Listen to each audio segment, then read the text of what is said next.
You can argue all day long, but one feedback loop, which is really strong, and you hinted at this already, is really price. And with Bitcoin, we say no one can create a revoke money. You know, Bitcoin is really built to last for centuries and not for people to sort of mess with. And with this 20 million cap that Bitcoin has, you know, you can weigh everything against it. I went abroad a couple of years to live as a digital nomad, work and travel, so to say, and that was also because of Bitcoin, because I wanted to travel around and see what's happening with Bitcoin all across the world. And that's why I actually told myself I would never work for a bank again, but now I find myself working for one again. But at the same time, if you're really, as a true libertarian, or reflecting on this, you're like, okay, I'm not sure if this is really what we want, you know, because I see the tendency and the potential threat that this could go down the sort of, as you said, the gold route. The world is just more complicated than it's usually made out to be.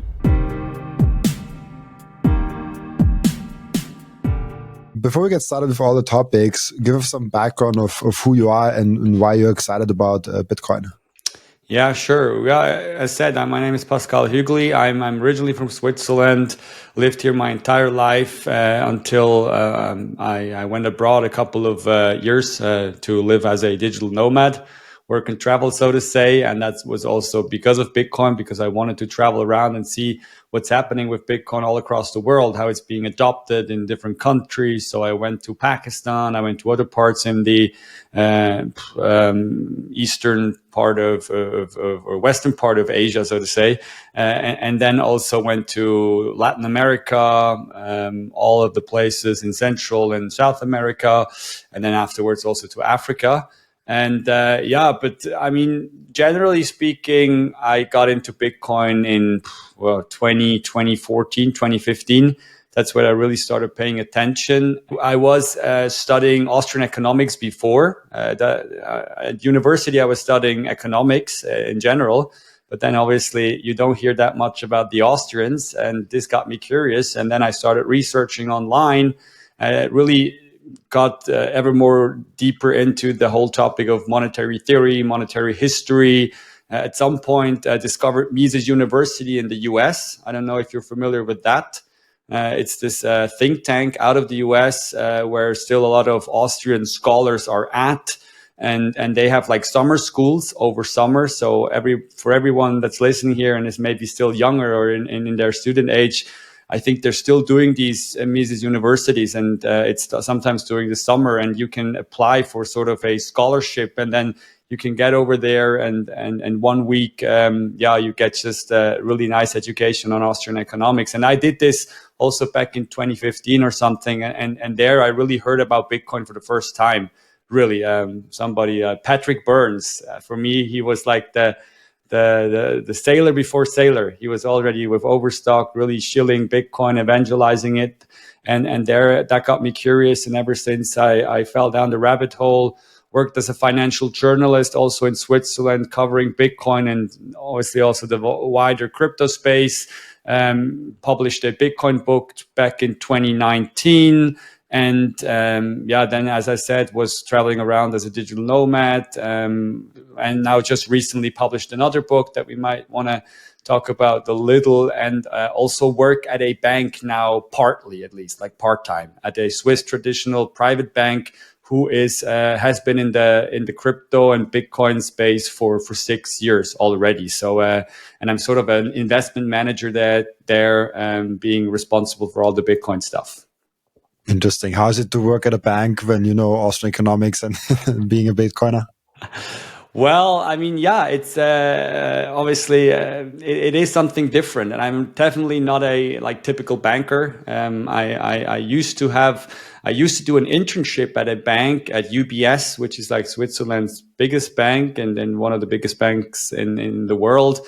And I quickly realized that this is not for me, because especially being sort of a freedom-oriented person that has struggles with authority and just structure where you sort of have to really fit in. This didn't really work. And that's why I actually told myself I would never work for a bank again. But now I find myself working for one again. And the bank that I'm with now, I mean, the cool thing is they are really open towards Bitcoin. It's a private bank, so they are still sort of family owned and family the family, that's really something that you can feel, and so like everything is shorter. The people are sort of very nice, and you can also kick some things down the line or you can start off some things, that you can actually pull off, and that's what I like about the bank as well. So obviously, having studied the fiat system for quite some time, I know that banks might not be the best players, so to say, but at the same time, I'm also approaching this from a rather value neutral perspective, and just say, don't hate the players, hate the game, so to say, in the end.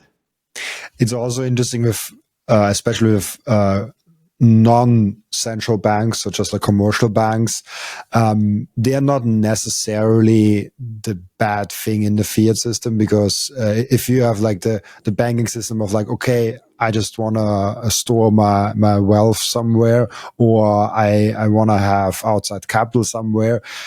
So banks in itself, I think, wouldn't be bad idea if we couldn't print money out of thin air. So if they still have customers, and if they still have a reason to be there, they're not necessarily, I feel like a bad actor. There will be probably some sort of Bitcoin bank in a Bitcoin only world where there's no money printing, I guess. Yeah, I would assume so as well. And I mean, as I said, don't hate the players, hate the game. And you're sort of right, like, I mean, banks, they provide a service, and people are getting value out of this, obviously, as they're being part of the entire system today. And that's also something that we established in the book. We don't want to... We had a whole chapter on this, like who's actually sort of the culprit, is it the central banks? Is it the banker? Is it the government? And we come sort of to a conclusion that it is this triumvirate, it's like this, it's everything together. It's a hydra with different heads, and everyone has got the role to play. So banks are in it as well. And they are perpetuating everything under this entire umbrella. But it's just really hard to pinpoint, to put it all only on the central bank, put it all only on commercial banks, or only on the state. I think only the conjunction of everything makes this possible. The system, this institutionalized monetary money printing that we have today. But you're right. I mean, even under a more Bitcoinized world, I would assume there are banks, because people, that's what we're seeing at our bank. I'm a Bitcoiner by heart. I try to live up to its principle as good as possible. But what I figured out working at the bank, even if you have a lot of Bitcoin and you're a Bitcoin whale, and we do bank some of these people out there, and they have a lot of Bitcoin, and they come to us because they want us to custody these Bitcoin, and even though they are full-fledged Bitcoiners, they understand everything, but they also understand that they might be a security risk in and of themselves, that things can just happen out of a fluke, that you never calculated in. And that's why I was so interested to see this, or it was so interesting to see this working at the bank, that a lot of Bitcoiners are actually coming to the bank and want at least a part of their stack custodied by the bank. And so I think the world is just more complicated than it's usually made out to be. I think it's a good strategy to have different custody setups, especially if you reach higher and higher financial goals in your stacking, higher stacking goals in your Bitcoin journey. Then it just naturally makes sense to not only have, like, as Bitcoiners, we are putting usually all our financial energy in like one egg, so like all our eggs in one basket kind of thing, but at least put not all your Bitcoin maybe in one solution, maybe have different solutions. I mean, if you have the perfect solutions and you really trust it 100%, maybe okay. But I think there is a case to be made to have multi-custody, multi-signature, and multi-vendor solutions. And one part could also just be a bank or an exchange, a little part. I guess that's a fair assumption. Yes, yeah, for sure. I think these things will evolve, and that's what we're seeing right now. Like if we have like these Bitcoin customers and they come to us and they want to have custody with us, I mean, they're approaching us with these core philosophy or philosophical principles in mind. So they're telling us, okay, look, this is how I think. I'm a Bitcoiner. I think.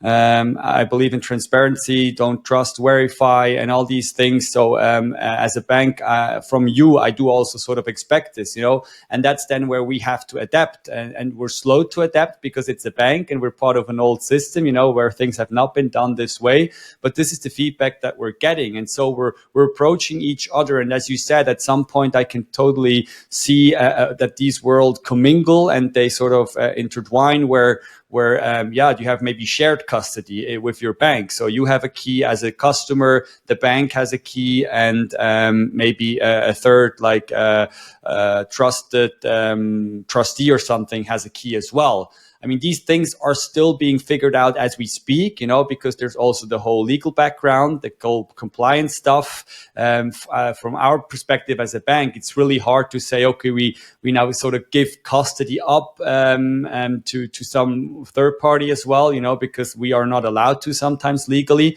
So I think there the legal code also sort of has to change. But I think this is the natural evolution, and we will get there at some point that these things will become possible.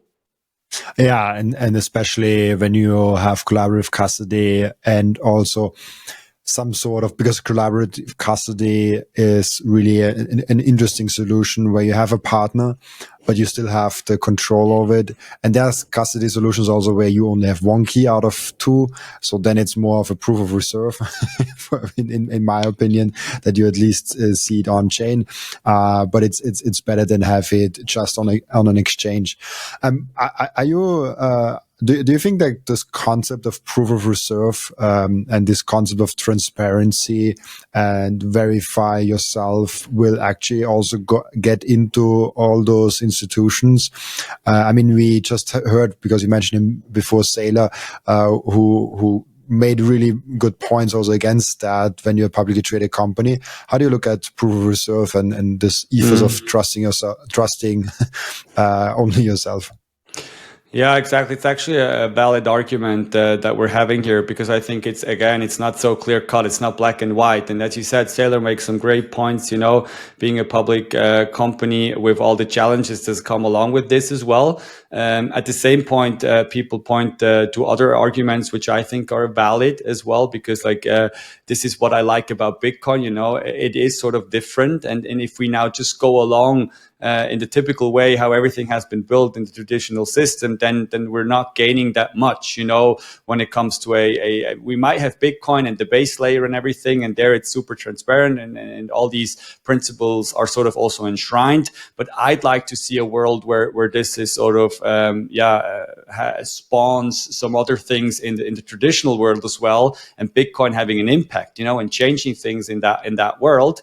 I think in the end, this will come. It might not be adopted through the real traditional companies. Maybe Seyr is even too much of a traditional company. I could even imagine that our bank, being traditional, might never really go down this route. But I could imagine that the new incumbent, or like the new startups that are challenging the incumbents, that they will sort of implement this, because they're coming from a sort of green grass environment where they can just really start things up anew, maybe also work with the regulator and figure things out. For example, I might have Jack Mallers in mind, who has a different view to Seyr, and with his company, he might take another approach. And I think that's usually how new innovation, which is really disruptive, also then unfolds itself. It's the new players who adopt the new strategies, and not so much the old ones who are really enshrined and just sort of too much stuck in the old system. Maybe one or two companies make it, and then we'll see it. But that's how I see it unfold, and I hope it will unfold that way, because as I said, this is what Bitcoin is about, and it would be nice if Bitcoin would really have an impact on the traditional system itself by sort of forcing its principle on the system as well.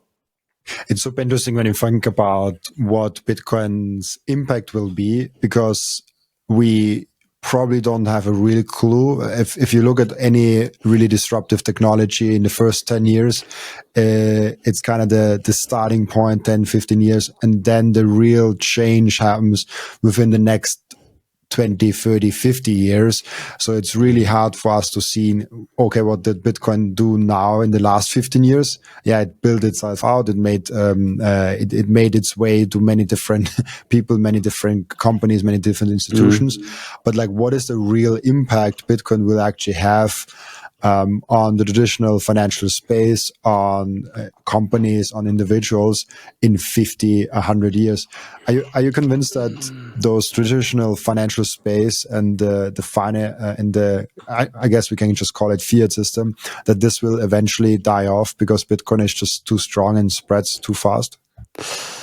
Yeah, I really haven't made up my mind about this, because obviously from a idealistic heart that I have within me, I would hope so. But at the same time, I think, well, I just see too many forces pulling on the other end, that the fiat will in some shape or form really be with us and probably never go extinct.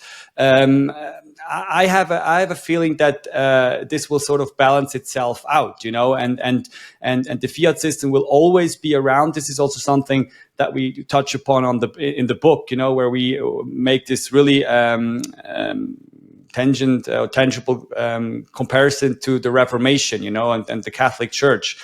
And many people have done this before as well. But where we're saying, okay, the Catholic Church, the church itself, it's still around today. Some people are still clinging to it, and it's really important in their lives, but it doesn't have this overarching grip anymore. And there's a lot of other systems that have come up and that are sort of competing with it.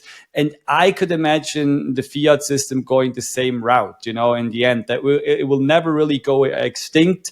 There will always be sort of three systems in that sense. We'll always have the old fiat system, which will probably shrink in relevance and in size, but it will never go extinct. Then you have sort of the hybrid system, where like some people it's sort of Bitcoin, it's sort of fiat, and that's what the system which I think will grow the most, because Bitcoin is such a strong force and will really force itself upon the fiat system without really making it entirely obsolete. And then you will have like the Bitcoin only system, the guys who are really Bitcoin only, who really don't want to touch fiat, don't even want to go into stable coins, really want to live off grid.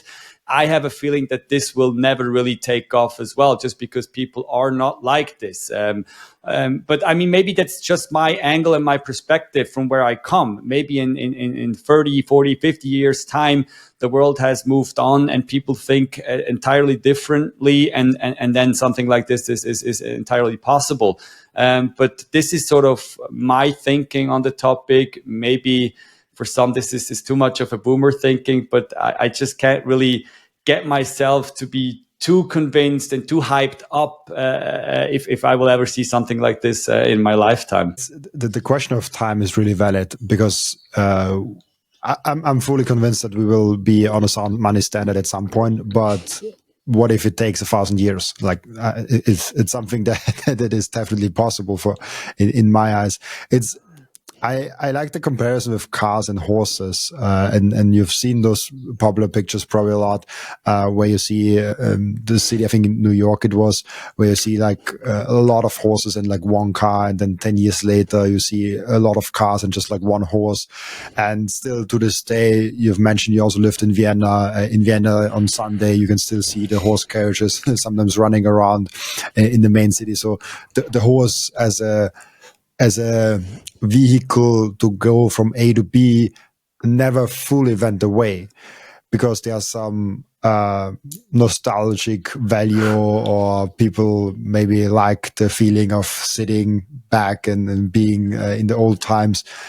I don't think the fiat system has that value. That people are like nostalgic. I want to transact today with some old euros, especially if we move digitally. Sorry, go ahead. No, I just want to throw in, because maybe there is some nostalgic value to this, because you've probably seen these people who have like these images like I have in the background, and they have like a $1 trillion note of Zimbabwe, you know, sort of hanging in there. And that's also then sort of a nostalgic, almost even funny, artsy thing that they have. So maybe this is the way the fiat system will go in the end. We will never know. Yeah. Yeah, it's like you only see it in museums and like the old cars, or like the things, but it's this is the always the point that I'm getting to.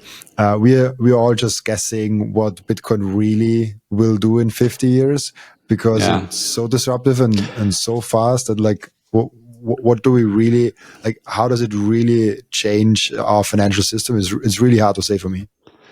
Yeah, I think it's the only valid way to think, you know, because everything else would sort of be hubris, you know, because we as people, we really can't look into the future. We can try to extrapolate based on a theory that we have, and the more logical this theory is, the better. And that's again where we are at Austrian economics, where I think this gives you a really good toolkit to think about the future and where things might be going. But then you can also quickly be blinded by ideology, I would say, you know, and by being too idealistic about something. And that's where having studied the monetary system for 10 years now, and really reading tons of books also now for the book that we published, you know, I sort of couldn't shed the impression that the money was always, wherever we look, it was very hard. It was very interwoven with government. You know, there was a lot of government involvement always with money, and that's for me where I'm not sure where the comparison also breaks down. If we compare like car, horse, you know, which is like sort of this technology, the car was a lot better, obviously, but there was not that many maybe power games involved. Whereas with money, it's really this one technology that is really a power technology, you know. And then we're talking about Jason Lowry and Robert Breedlove that had talked about this topic as well. But I mean, this is really something where I'm not sure if governments will ever let go of this. Maybe at some point they will have, because as Seyfedin would probably argue, everyone flocks to harder money, and that's when they cannot do anything about it. But to me, it feels like, having studied this monetary history, they always had some trick up their sleeve to, again, co-opt part of the new system as well. And I would argue Bitcoin is not like naturally immune to this. You know, something like this might also happen. And so, I just want to sort of be cautious. But this doesn't mean for me and for everybody else that we should work towards such a future and try to establish a Bitcoinized world that is really true to its ethos as good as possible. Yeah. I'm always wondering how someone would co-opt the Bitcoin system. And I think the best way is to make people really focused on store of value, really focused on number co-op technology, build a bunch of products around it, and convince people to give up the control of the Bitcoin into centralized institutions. Basically the gold game. How do you look at that? And also borrowing against your Bitcoin becomes more popular in the scene. Is that is that also for you the most valid way of co-opting a cash peer-to-peer cash system? Yeah, I would assume so. Yeah, because again, on the base layer itself, you know, on the Bitcoin network level itself, it's probably really, really hard to co-opt it, you know, because Bitcoin was so elegantly built in that sense. So I think on a base layer, perspective, it's really hard to be co-opted. But then again, exactly, this is how it's probably how it would unfold, you know. And the sort of cautious and almost already sad thing is that we've been seeing this lately, you know, with all the corporate treasury adoption, with government potentially adopting Bitcoin, and a lot of people are cheering for this. And I have like two sort of souls in my breast as well, you know, because it's sort of a vindication in front of all your family that you've been talking about Bitcoin, and now the price is going up because of all these people who flock and all these institutions that come in, and then you're like, okay, I have been right, and that feels sort of great. But at the same time, if you're really as a true libertarian or reflecting on this, you're like, okay, I'm not sure if this is really what we want, you know, because I see the tendency and the potential threat that this could go down the sort of, as you said, the gold route, you know, where gold, and we established this in the book quite extensively as well, how the gold, these standards over history have been watered down, you know, through centuries of centralization. And Lynn Alden, in her book Broken Money, has written on this, and now we established this quite extensively as well, that every time there was a war, or there was like some calamity, the gold standard was way watered down. A less potent version was brought back in, and in the end, we ended up with a paper tiger version of a gold standard, and then you could sort of really get rid of it, you know. And this is something I am actually worried with Bitcoin, especially when it comes to the Bitcoinized financial system, where then more humans are involved again. Yeah, so that's sort of my a struggle that I have mentally. It's really interesting. You're one of the few that I think one of the. I think, I don't know, maybe you're the only one, but one of the few. No, Rahim was also on the podcast. He also was into Austrian economics before before Bitcoin. But most Bitcoiners today discover Austrian economics through Bitcoin and not Austrian economics and then Bitcoin. What intrigued you with Austrian economics?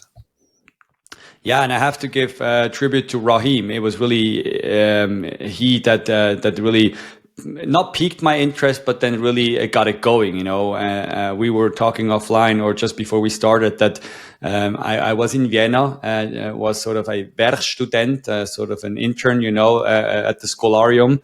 And there I learned tons from Rahim. He's still probably one of the most genius guys I know in all of the world, I would assume. So props to him. But yeah, what intrigued me about it was really, as I said offline as well, it was I studied economics at university, you know, and I never really heard about Austrian economics. And this is how I sort of function. If a topic seems to be interesting because some people are talking about it, but like the more mainstream folks are not talking about it, then I'm sort of intrigued. You know, I'm like, okay, there has to be something valid about this. You know, it's the same thing with Bitcoin. I'm currently going down a medicine or longevity rabbit hole as well, with some peptides and stuff that is even banned by regulators, you know. And I feel like, okay, this is something could be interesting to my health, and that's why I want to check it out. And so with Austrian economics, it was really the same. And then also from theory wise, what got me really convinced is that this element of value neutrality. I think I hinted at this already as well, you know, that the Austrians, to me, or at least how I also got taught it by Rahim and others, is really they want to look at the world and try to understand it as empathetically as possible. They really want to set aside all the ideology that they have in their mind. Even to some extent, this is never possible. We are humans. We have our core principles, and we cannot just shade them and never really think them or not be influenced by them. But this is what I found so intriguing about Austrian economics. You know, if you really try to understand how things work, and then just even if you even like something like MMT, that we established in our book. We go quite extensively talk about MMT because I feel like as a real Austrian, you want to understand their theory. What are they arguing? And I would argue in terms of understanding the fiat system, they're way closer than traditional classical economists. They've understood it a lot better. And so you can learn from them as well. And to me, a real Austrian is really somebody who's not just really in his own lane and maybe not only focused on economics, but then also trying to study really interdisciplinary, like look at psychology, look at biology, look at something else. And that also then has some connections to Bitcoin, because I feel like if you want to understand Bitcoin, you have to be somewhat versed in all these topics as well, because Bitcoin connects all these different multifaceted disciplines as well. And so that's probably what really intrigues me about Austrian economics. Interesting. You also mentioned the book, and I want to get into this. You wrote the Bitcoin Enlightenment. What is it about? Yeah, exactly. Yeah, it's this book that we just published, hardcover, paperback, everything is available. Yeah, it's about a lot of things, I would argue. It's about the fiat system. Again, we have a chapter on its history, how it actually grew, how it came to be as it is today. And there we focus on two main sort of monetary sins that have happened in humanity. One is sort of the establishment of the Bank of England being the role model or becoming the role model for all the central banks out there, and this is widely known in the Bitcoin space. But we really dive deep and we read a lot about a lot of primary literature on the establishment of the Bank of England, how this came about, and that the first central bank was not there to sort of steer and administer the economy, but was really just there to finance government, the king, the sovereign. And so this DNA is really enshrined in central banking, and I would argue is sort of present to this day within the fiat system. But nowadays you just sort of decorate it with other sort of fancy sounding theories. The central bank has to steer the economy. We have to sort of administer the money supply and all these things. But if we're honest, I think in the end it's just there to finance governments as well, And so that's what we established. And then also the second sort of monetary sin was, we call this the economic murder of God, where the gold standard was sort of killed and was abolished. And for us, this was really the moment where monetary truth or truth in money was abolished, and from there, everything follows. And we have these words like monetary relativism or financial nihilism, that was really, the world was plunged into these sort of developments, and we can see it all around us, with just the world going crazy, financial worlds going crazy, value having not any value anymore. Nobody knows what's upside, what's downside. We quote Friedrich Nietzsche, who has this amazing quote that you can really also apply to the monetary system today. And so this is one thing that we talk about. Then we talk about, these entire developments that have been happening because of this. Then also what the fiat endgame could be. And there again, we sort of establish that we don't see that the fiat system will sort of just implode at some point. We think, at least for the time being, the fiat system will somehow be upheld through various tricks that central bankers, governments, and bankers have up their sleeve.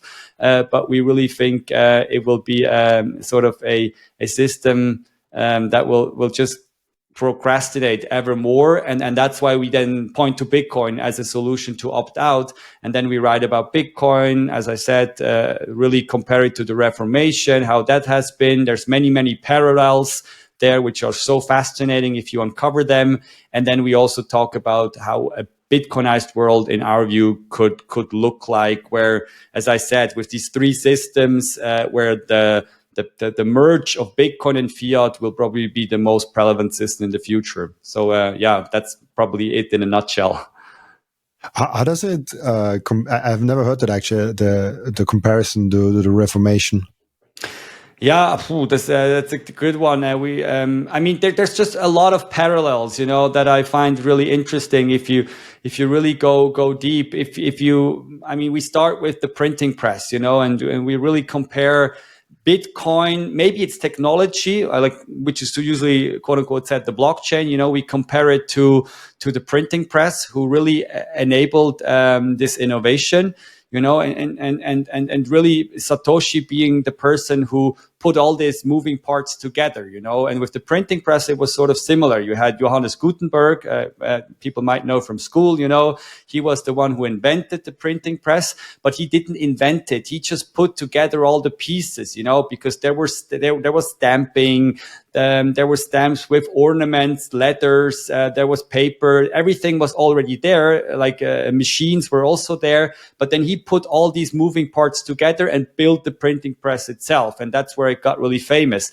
And with Satoshi, I think it's sort of similar, Bitcoin is not just magic internet money, it's really the confluence of all these various technological discoveries, like asymmetric cryptography, digital timestamping, digital signatures, proof of work. Everything in and of itself sort of existed prior to Bitcoin, but Satoshi put it all together and came up with this innovation, And so that's really what we say is a difference, is a parallel. And then we just go into how the printing press sort of enabled the whole Reformation for Luther to spread his theories. And now we say the blockchain also enabled Satoshi to spread Bitcoin, a new money. And there's many parallels there. Obviously, I mean, I would say, I don't know, these battle cries, that we have in Bitcoin, don't trust, verify. We mentioned this, not your keys, not your coins, the term hodl, Bitcoin fixes this. This is something which we truly believe. And I think the Reformation, when we go back to Luther, had things that are similar, They had stuff like sola fide, faith only is what you have, what is should be driving you, or by scripture alone, sola scriptura, and they had all these guiding principles where Luther also disintermediated the church, because up to Luther, the church was really the goalpost, and it was really the centralized institution that established a connection from people to God, to a higher power. You always had to go through the church, and Luther said, no, this can't be right. People can establish their own sort of relationship with a higher power. And so he really disintermediated this. And I think that's what Bitcoin is doing as well with money. It's disintermediating money. It makes it possible that people have a direct sort of angle to money and a relationship with it. They can also control their own money, with holding their own keys. And there I see a lot of parallels. And maybe one last that comes to mind, which is just interesting when we researched this, that when Satoshi published the white paper, I think it was in October 28, right? Just when the financial crisis hit. And I didn't know this before I was researching. Martin Luther also nailed the 95 thesis that he had. He nailed them to this church door, I think in Wittenberg, somewhere in Germany, and he did so on October 31st, 5017. Which is it's the same exact day as it almost 500 years later.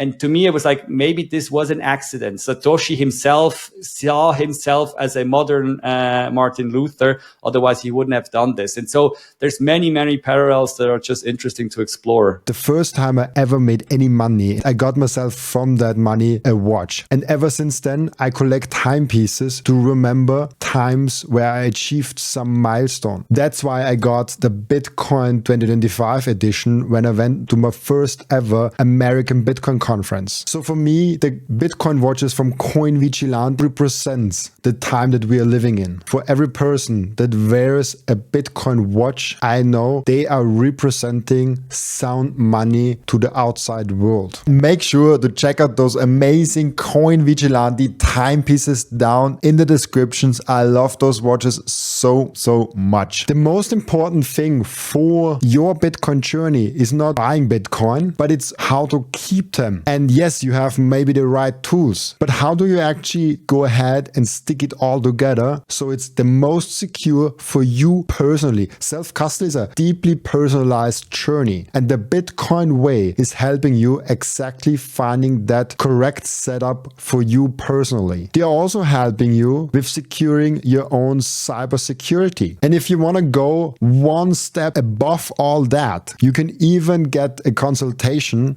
for a Plan B residency. Go to thebitcoinway.com/Robin and you will get a 30-minute free consultation. I know how big of a hurdle it can be to have self-custody, but it's so freaking important to make that first step. We have to make sure it's as easy and simple as possible. And that's exactly what BitBox did. BitBox created the simplest and the easiest hardware wallet to use to get into self-custody. So get yourself a BitBox down from the link in the description. And when you use code Robin, you even get a 5% discount. That's super interesting. For me, I always saw Bitcoin more as the printing press, and I was wondering what kind of the Reformation is, what will come. But you can make an argument that the Bitcoin community, this freedom movement that is now there because Bitcoin has been invented, is kind of already this Reformation where people are no longer accepting things that I just said. It also goes in decentralized media with Nostra. It goes into health and diet and fitness is a big thing also. So it kind of just brings freedom-minded people really together, and we're doing a lot more than just money, even though money is the biggest thing and it's like a $400-500 trillion market, and it's the biggest thing that's going on in Bitcoin, and that's why should always and will always be the main focus. But there are so many more things from that. It's really interesting to think about that. Yeah, for sure. And I mean, it's one other parallel that I forgot to mention is also that both are really unbannable technologies, and that's also when you go back in history, the parallels are so interesting because when the printing press first came about, and Luther was really using it to spread his ideas by printing out all these pamphlets, where he was sort of speaking of this intermediation of the church. I mean, the church, the Catholic Church was really spooked, the authority itself, and they really tried to contain it, by regulation. So I have this up here just as an example. For example, in 1585 or in 1485, the Archbishop of Mainz, where Gutenberg had published his Bible, sort of issued a warning, and he alerted people of the dangers of translating sacred texts into what deemed to be incorrect and vulgar German, And then the other authorities, even in France, I think it was King Francois I, he actually banned the printing press or the printing of books, and there was even this council in Italy somewhere where they also prohibited the anonymous printing of texts. And they had this strategy where they came up with a list of prohibited books. And this was in 1559, I think. I have it here, And so the parallels are so astounding, because like with Bitcoin, it was really the same. Not every country went straight ahead and banned it. But we've always heard on X that maybe some countries, I think Ecuador and so at some point, they even had almost a death penalty on people who used Bitcoin, and others were more timid and a little more clandestine in their regulation, where they didn't outright ban it. But if we look at Europe, how they do it, they try to put up regulation. They're hating on these self-hosted wallets, and they just make it harder for people to use Bitcoin. And so I feel like, 500 years ago with the printing press and the spread of the information, it wasn't any different. And we know how this ended. In the end, they couldn't contain it. And it's probably going to be the same with Bitcoin. That's super interesting. I love historical. Like I hated history in school, and ever since I discovered Bitcoin, and especially since I started the podcast, I really love history because you see how much you can learn from history, and you kind of spot patterns where you didn't see patterns before, and you're like, oh, okay, that's how it works, and that's also what we can learn from that. It's fascinating. Yeah, there's so many parallels, and you can explain so many things by using history. I mean, maybe if I may share another thing is like, we also touch on the topic of altcoins, because this is something that people always ask when it comes to Bitcoin. Aren't these altcoins also relevant and stuff, And in the book, we call them monetary heresies, sort of. And my sort of theory is that now comparing the blockchain, so to self, to the printing press, I mean, the printing press allowed for everyone to spread their own religion, And when we look back in history, Luther started maybe Protestantism, but then at some point we had Anabaptism, we had Lutheranism, we had Calvinism, we had all these different denominations in Christianity pop up, and out of Christianity maybe other religions also emerged, and they are sort of, to some people, they're just heresies, I would argue today we have a few major religion, I guess, and most of the other religions are sort of even cults and sects and weird stuff, And I feel the same is true with blockchain. It enabled for everyone to sort of come up with their monetary heresy, which is now an altcoin. They try to copy Bitcoin, try to make it better, but in the end, it will all turn out that this will be a heresy. And so we really have this comparison where we say to us, now the system, fiat is really a select group within the fiat system can create or revoke money. That's how it's always been. It's been a few people within the central bank, who have all the say, so to say. With crypto, it's like everyone create and revoke money, quote unquote, which I think, you can argue maybe it's good, maybe it's not so good.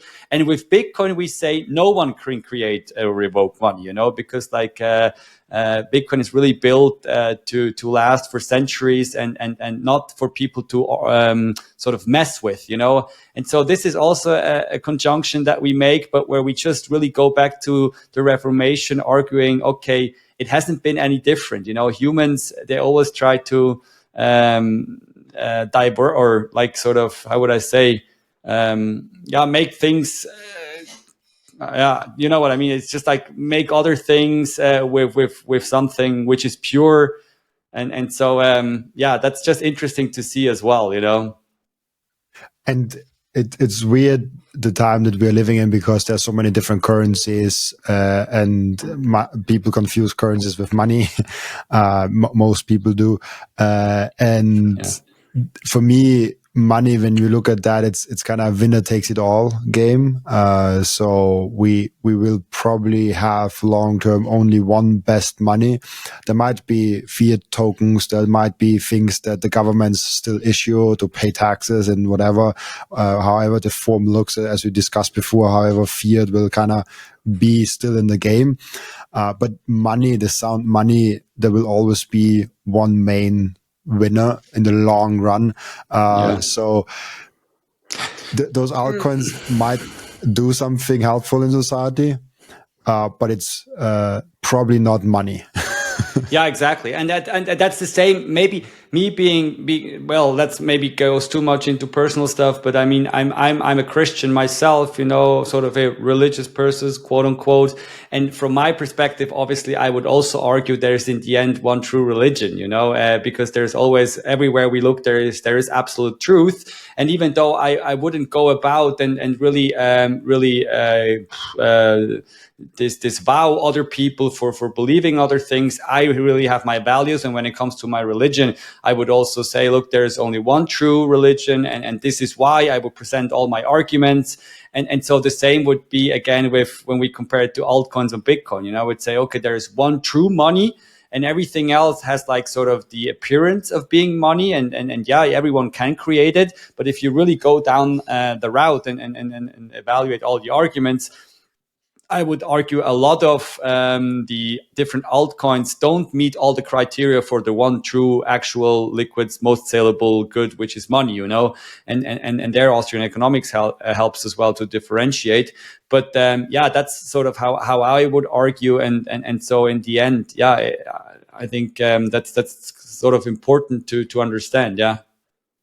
The one key difference here is that in Bitcoin you get financially rewarded if and in altcoin, like you have even if we don't assume, like I assume Bitcoin will win in the end, but even if we don't assume that Bitcoin will win, if you stick with Bitcoin or if you stick with another religion, another altcoin in that sense, you will be either financially rewarded or financially punished. So there's one group of people that believes in one thing that will get just wealthier, more powerful, more resourceful over time. And there's one group that just gets poor and poor over time because they are putting their financial energy that they gain into something that just loses financial energy. So it's even more powerful than with religion, because if I believe in the wrong religion, maybe I have indirect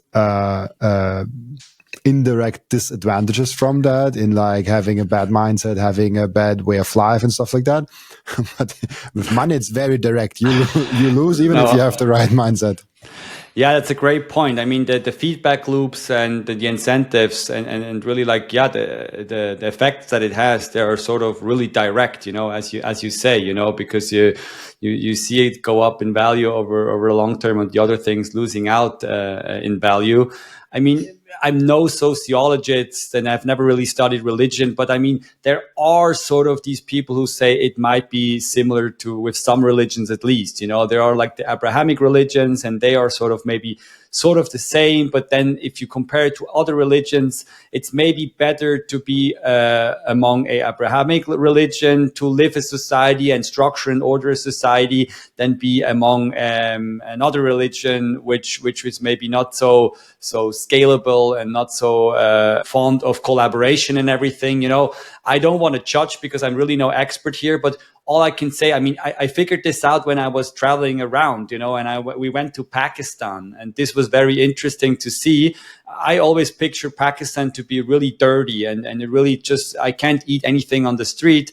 And where we were in Islamabad, actually, everything was very clean. And so I was asking around, why is this the case? And all the people there told me, yeah, it's because Hindu religion doesn't really care about hygiene and things to be clean and everything. And now that the Muslims came in, they have like strict rules in terms of hygiene and how you have to sort of cleanse everything. And that really helped them to become more cleansed in as a society as well. And that's where then diseases are maybe not spreading that much anymore, and it really helps to live a better life, as you said, you know. And that's just one connection where I see there, even though, as I said, I'm no expert as well. But I would argue with everything in world, there's better things and things which are sort of worse. This is something you can't really say today anymore because it's not politically correct, or you're being hated on because everyone is so relativistic. But at least I know among Bitcoiners, we do have some standards left to judge, and so that's interesting. So I guess I can say something like this here. The biggest thing I hate is that if you cannot withstand listening to someone else's opinion, like even if you really disagree with someone, like at least hear him out. And I think this ability kind of got lost, where even if you say a certain word, you're like, oh, like people get triggered really hard. But yeah, in Bitcoin, it's less the case, way less the case than in other circles, just because Bitcoiners usually went through their own journey of having a strong belief, being completely crushed, and having a financial fallout.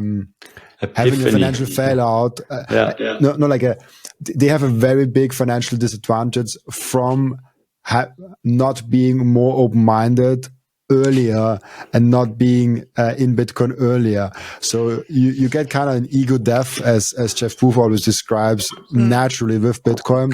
So that's why I see when you bring up controversial topics in Bitcoin with Bitcoiners, they're very open to hearing you out, and they're very open to calmly debate with you, even if they strongly disagree with. Bitcoin is kind of the only community where a strong plant-based guy with a strong carnivore guy can sit next to each other and don't don't eat themselves up. So it's like a really nice community where debate is fostered, and critical thinking, openness, and listening to other opinions is still a skill that is in the community, which is I love that fact a lot. Yeah, no, but I would agree with you. That's also something that I figured this is the case. I mean, I had this before when I was in these libertarian circles as well, you know, and where I got exposed to Austrian economics. Again, I think this is really because, like, if you really think Austrian economics through, it's because of this value neutrality, and you really have to be open-minded because you're approaching something with the understanding that you haven't all figured it out, and that's why you have to listen to your opponent and the other argument. And so I already discovered this there, but then when I went on more into Bitcoin circles, it was really the same. And I think it's all guided by this principle: the better argument in the end wins, and argumentation is also. You can argue all day long, you know. In the end, it's really hard also to convince people because we all have our confirmation biases. But one feedback loop, which is really strong, and you hinted at this already, is really price and how things are evolving in the real world. And there, Bitcoiners darn well know this, you know, and that's why they can maybe also be a little calmer, because they know being in Bitcoin has been proving them right so far, and will probably continuously prove them right as well. So yeah, that's just one thing to point out. Yeah, it's if you wanna convince someone of Bitcoin, make them aware of the price today, and then make them aware of the price again in 4 years, and you will have you will have one very strong argument why he should at least look into it. I always come from the angle: study Bitcoin, not buy Bitcoin, which comes a long way with people. And I researched a little bit beforehand, and I think I saw you saying something like Bitcoin is a truth machine, a machine that really shows you or discovers the truth. What do you mean by that? Yeah, I mean, this is a slogan that sort of has been floating around. Seyr has been speaking about this as well. I mean, the way I'm approaching this is really that I sort of say, yeah, Bitcoin is this 20, it's, for me, it's sort of a monetary truth system, you know, because like with this 20 million cap that Bitcoin has, you know, you can weigh everything against it and sort of also figure out, okay, what's it priced in Bitcoin, and it's like your true sort of price signal, you know, that it also gives you, and so this is probably how I'm approaching this. But I mean, there's probably a lot of different angles to come at this in the end. Yeah, that's maybe my thought here. Interesting. Yeah, it's the discovery of everything else. And one thing that I'm always curious is I've not talked to Ricardo still, but I heard some interviews of his. It's been, I think, like 1-2 years ago since I've heard. I think he came into Bitcoin in 2021. Is that right? He's not in Bitcoin too long now. Well, I mean, he first discovered Bitcoin. He first heard about it. That's what he told us in 2013. already, So, but then sort of being a very busy entrepreneur, he just sort of naturally had to dismiss it because he didn't have time to really focus on this. And then I think it was 2017 or even 2016, where he started buying his first Bitcoin, and it went up. And then he also sold it again for like I don't know, 2 or 3x. And he felt like a hero, It was actually, I think, Barry Silbert, one of these guys from the US, where he attended a speech, and that's where he bought Bitcoin. And then you're right. I mean, when he really got the hang of it, and sort of the penny dropped, I think that was maybe during the COVID pandemic as well. Reading the Bitcoin Standard as well as the Fiat Standard, these are two books that he's praising all the time. And that was also sort of his condition, or I would say requirement or prerequisite, even with the book that we now co-authored with him, that we would really choose a similar approach. And that's why we have the whole history chapter in there, and then everything else. And so that's how he got into Bitcoin. But he was always a gold bug, His father, I think his grandfather, were silver and gold bug. They really understood the value of sound money with him, and that's also what sort of intrigued us. It's just very interesting that he never just stopped there.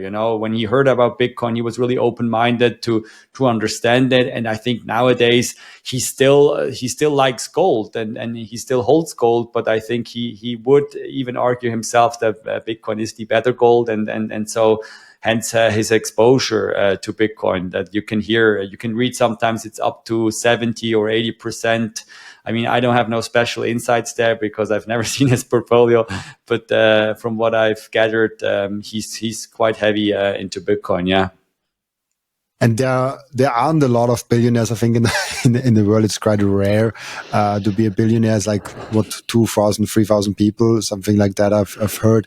You've obviously spoken with him and had some conversation. What have you noticed is maybe different with him and maybe relating to in general high net worth individuals, how they look at Bitcoin versus maybe you and me look at Bitcoin?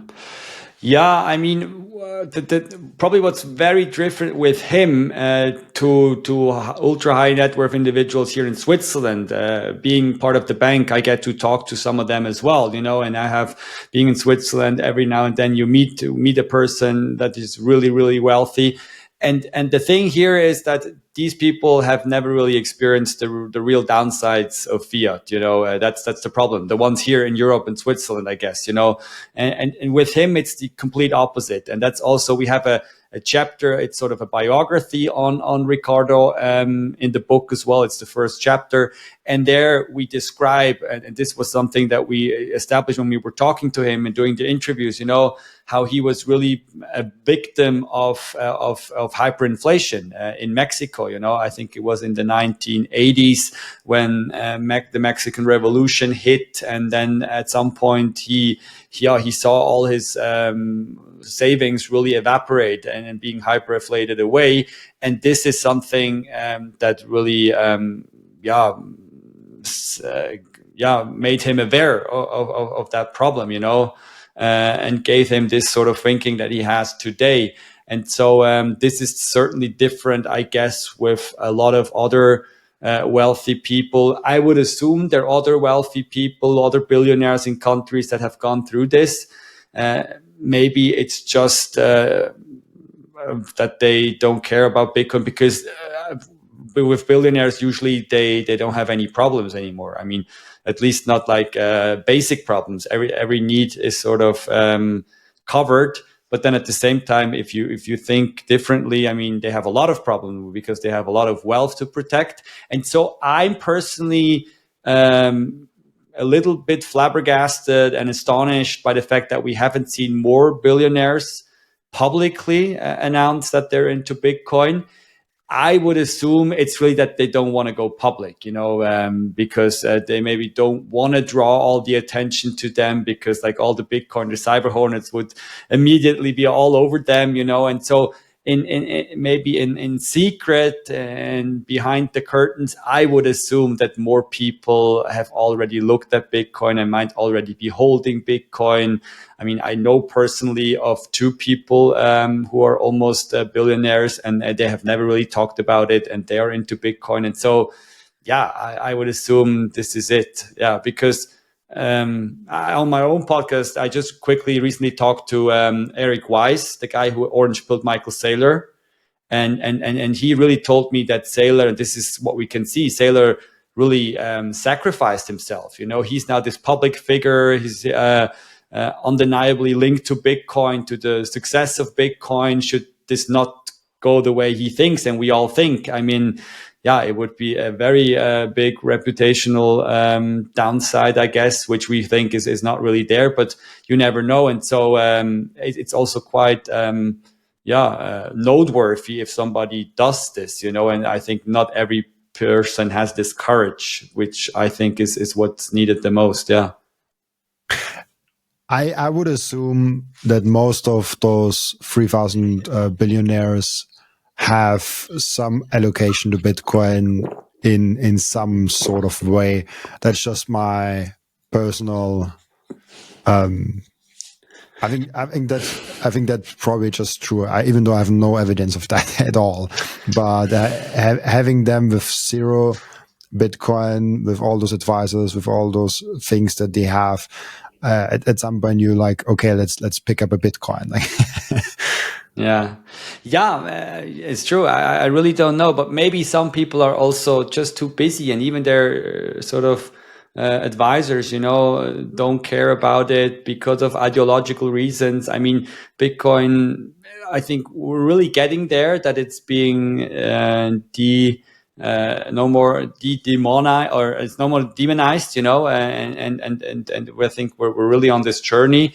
It's the same thing with the energy debate. You know, I think we're past the peak of energy FUD. I think I can feel this. Everyone can feel this. Like the media is getting, all of a sudden we see like more positive articles regarding Bitcoin and its energy connection and stuff. And so the more this will fade out, the more likely and more probable it is that then these people will open up. But I think especially for billionaires and the way they think, I would assume reputation and really not losing one's face is really something they care about. And that's why maybe the information that Bitcoin is really kosher, so to say, hasn't really come across their table, and this might be changing. And then we'll see even more billionaires flocking into Bitcoin. Yeah.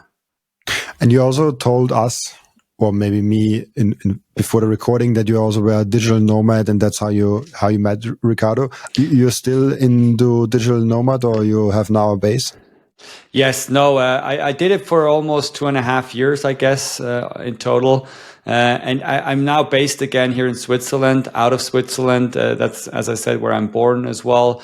I mean, for me, again, it's always, we're coming back to this: try everything, listen to everything, don't just judge people. And it was the same with sovereign individual / digital nomad lifestyle. You know, I really wanted to test this. I wanted to feel how it's like, and what are the benefits, what are the downsides as well, you know. And so, because I believe to everything there's always like advantages and disadvantages, and so that's why we did it.